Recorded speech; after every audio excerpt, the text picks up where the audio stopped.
चरण के पूजने परमात्मा महावीर प्रभु के चरणों में मेरी वंदना। परमात्मा मुनीश्वर स्वामी संत के चरणों में मेरी वंदना। विनय के भंडार गुरु गौतम स्वामी के चरणों में मेरी वंदना। चारों दादा गुरुदेव के चरणों में मेरी वंदना। समस्त आचार्य भगवान उपाध्याय भगवत एवं साधु भगवान के चरणों में मेरी वंदना। तन में व्याधि मन में समाधि प्रवर्तनी महोदया पूज्य विचक्षण श्री जी महाराज के चरणों में मेरी भावभरी वंदना। गुड़ामाला ने उद्धारिका सरल मना मातृ हृदया मम जीवन उद्धारिका मम जीवन सर्वस्व विचक्षण मणि पूज्य गुरु मैया श्री सुरंजना श्री जी महाराज के चरणों में मेरी अविरल भावभरी वंदना। अत्र विराजित छत्तीसगढ़ शिरोमणि पूज्य मनोहर श्री जी महाराज जी की सुशिष्या पूज्य अभुदय श्री जी महाराज जी आदि थाना के चरणों में मेरी कोटि कोटि वंदना एवं अत्र विराजित समस्त धर्म प्रेमी चरणों में मेरी तेज प्रणाम।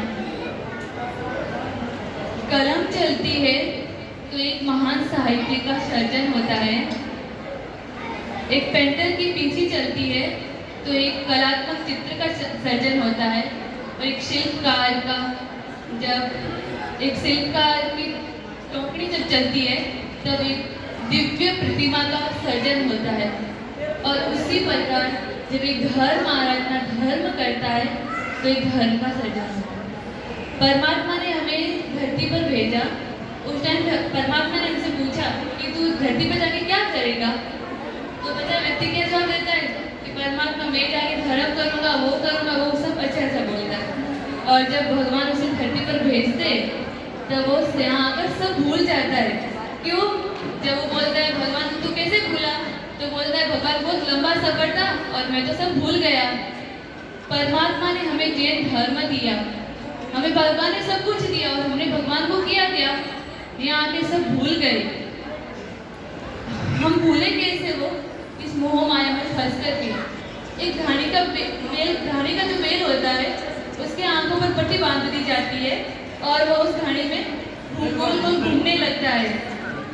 ठीक उसी प्रकार जब हमें भगवान ने संसार में भेजा तो हमारे आंखों के ऊपर भी एक मोह की राग द्वेष की पट्टी बांध दी गई और उसी संसार के अंदर हम चक्कर लगाने लगे। जैसे घानी का बिल सोचता है कि मैं कहाँ कितने आगे पहुँच गया होगा और जब वो देखता है तो वहीं का वहीं खड़ा रहता है। ठीक उसी प्रकार हम ये सोचते कि हमें जैन धर्म मिल गया, हमें सब कुछ मिल गया, हमारा तो जैन धर्म के साथ ही अपना कल्याण हो जाएगा। पर नहीं, हमें अपने आत्मा का कल्याण करना है तो हमें धर्म करना ही होगा। सम्यक दर्शन, सम्यक ज्ञान और सम्यक चारित्र के बिना हमारी मुक्ति नहीं है। पर भगवान ने साधु संतों को रखा क्योंकि हमें वो सम्यक ज्ञान और सम्यक दर्शन सिखा के हमें सम्यक चारित्र प्रदान कर सके। पर हमें वही चीज़ भूल गए। हम उसी सम्यक दर्शन सम्यक ज्ञान प्राप्त करके मैं सम्यक चारित्र प्राप्त करने जा रही हूँ। वैशाख सुदी 3 मई को मैं एक पक्षी की तरह खुले आसमान में उड़ने जा रही हूँ। जिस ऊंचाइयों को मैं प्राप्त करना चाहती हूँ उस ऊंचाइयों को प्राप्त करने के लिए आप सबके आशीर्वाद की मुझे खूब जरूरत है। इसीलिए वैशाख सुदी 3 मई को जिस उल्लास के साथ में आज आपने हमारा बरघोड़ा निकाला, हमारा अनुमोदन अभिनंदन किया, उसी उल्लास के साथ में आज सभी घोड़ा पधार के हमें ऐसा आशीर्वाद दें कि जिस ऊंचाई को प्राप्त करने के लिए आप आज निकले हैं उसी ऊंचाई को प्राप्त कर सकें।